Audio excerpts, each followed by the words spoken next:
This morning in Your Money, brought to you by J.P. Morgan Chase, we are talking tips for small businesses. Joining us this morning is Megan Giansiracusa, a Rhode Island business banking manager at J.P. Morgan Chase. Thanks so much for coming in. Thank you. Good morning. As we know, businesses have it's been very, very rough for so many businesses for almost 2 years, which is hard to believe. Yes. But many have been able to adjust as they've gone along, just to be able to survive during the pandemic. What is the secret of their success? The ones who have been able to, thank goodness, been able to survive. So, I think it has a lot to do with those who've been able to be flexible. They've made some adjustments. They've built networks of trusted advisors, professional organizations, and they really took a hard look at how they were operating.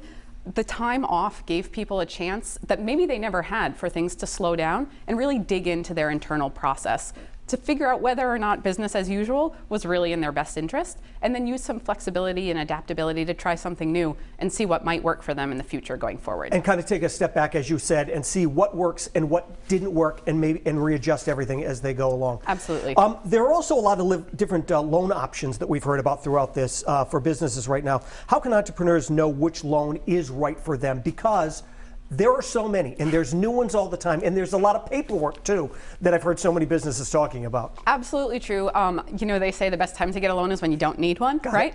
But really, this is about working with your banker and your accountant and really evaluating what your need is. Is it an asset acquisition and you need a long time period to repay, or is it really working capital to help you bridge some gaps in your cash flow?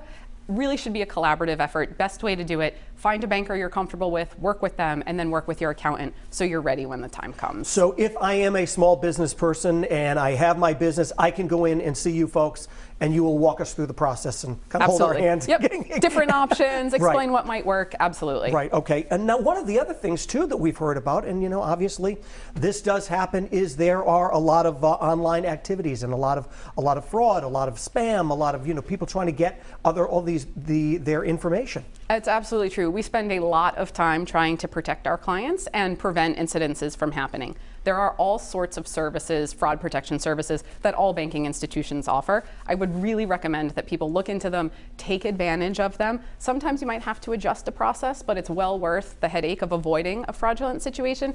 And then obviously follow normal security procedures. Set up sub-users, unique passwords. If someone emails you something, verify it on the phone with a voice that you know to ensure you didn't get fraudulent wire instructions, for example. It's really about taking time, slowing down, and making sure you have your procedures in place. Because we've all done this before. Even if you don't own a business, you see an email come up, you're so tempted to just, especially if it's good news, you're so tempted to just click on it. And a lot of people don't think it can be a bad road that you're down. Very slippery slope, yeah, for sure. Very slippery slope. Well, thanks so much for coming in. It really is great information, especially for so many businesses out there. This segment was brought to you by J.P. Morgan Chase.